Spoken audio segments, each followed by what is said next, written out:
The old house stood on a hill overlooking the town, a skeletal silhouette against the bruised twilight sky.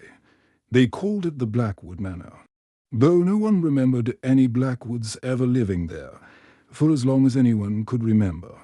It had been empty, a place whispered about in hushed tones by children and avoided by adults. My friends, Liam and Chloe, thought it would be the perfect place to spend Halloween night.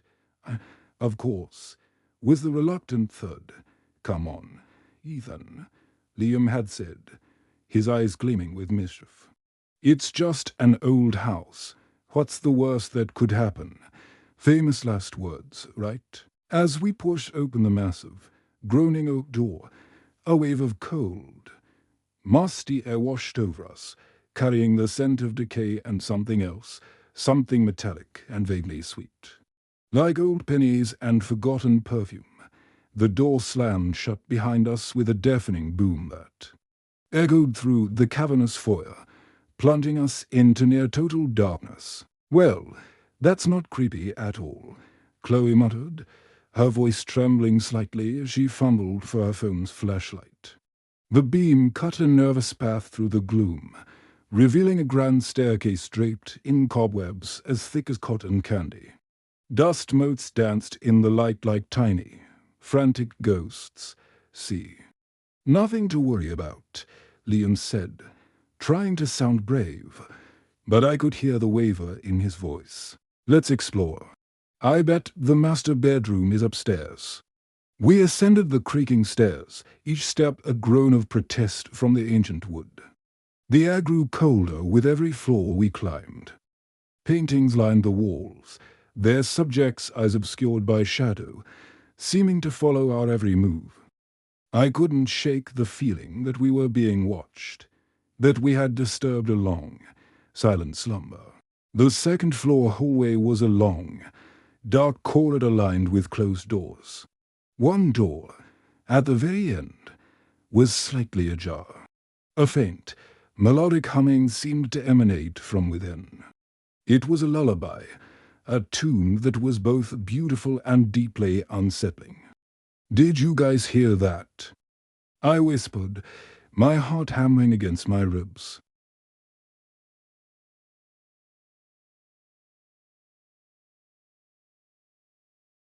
Liam, ever the daredevil, moved toward the door. "Hello, is anyone there?" he called out, his voice swallowed by the oppressive silence that followed. The humming stopped abruptly. He pushed the door open. It swung inward without a sound, revealing a child's nursery in the center of the room. A rocking horse swayed gently back and forth, as if someone had just dismounted. The wallpaper was peeling, showing faded patterns of smiling clowns and dancing bears, but the smiles on the clowns were too wide, their eyes too dark. Suddenly, the rocking horse stopped. A child's giggle echoed from the corner of the room, a sound so pure and yet so utterly terrifying that it froze the blood in my veins. We spun round, our flashlight beams sweeping across the empty space. There was nothing there. "Okay, I've had enough," Chloe stammered, backing out of the room. "Let's go now." But as we turned to leave, the door to the nursery slammed shut with impossible force, trapping us inside. Panic set in. We threw ourselves against the door, pounding and shouting, but it was like trying to move a mountain. The giggling started again, this time all round us, a chorus of unseen children laughing at our terror. The room grew impossibly cold, our breath plumed in the air. The painted clowns on the walls seemed to shift, their smiles stretching into grotesque grimaces. I saw one of them wink, I swear. It winked at me. Liam let out a choke sob. Then, a new sound joined the giggles. A soft, rhythmic scratching. It came from inside the closet at the far end of the room. Scratch, scratch, scratch. It was slow, deliberate, like fingernails dragging down a wooden board. None of us wanted to look, but we couldn't help it. Our eyes were drawn to the closet door. The scratching grew louder, more frantic. The doorknob began to jiggle violently. We huddled together, backed against the main door, as far from the closet as we could get. The scratching stopped. The doorknob ceased its rattling. A heavy silence fell over the room, more terrifying than the noise it replaced. Then, with a slow, agonizing creak, the closet door began to open. A small, shadowy figure stood in the doorway. It was the size of a child, but its proportions were all wrong. Its limbs were too long, its head too large for its slender frame. It didn't move, just stood there, avoiding the darkness. "Who are you?" Liam whispered, his voice barely audible. The figure took a shuffling step forward, its long, spindly fingers scraping against the floor as it emerged from the shadows of the closet. The flashlight beam caught its face. It had no eyes, no nose, just a wide, gaping mouth stretched into a silent scream. We screamed. We screamed until our throats were raw. The creature lunged, its movements unnervingly fast. A blur of shadow and wrongness.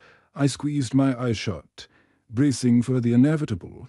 But then, just as suddenly as it began, it was over. The main door to the nursery flew open, and we tumbled out into the hallway, gasping for breath. We scrambled to our feet and didn't look back. We sprinted down the hallway, flew down the grand staircase, and burst out of the front door, not stopping until the first rays of dawn were breaking over the horizon.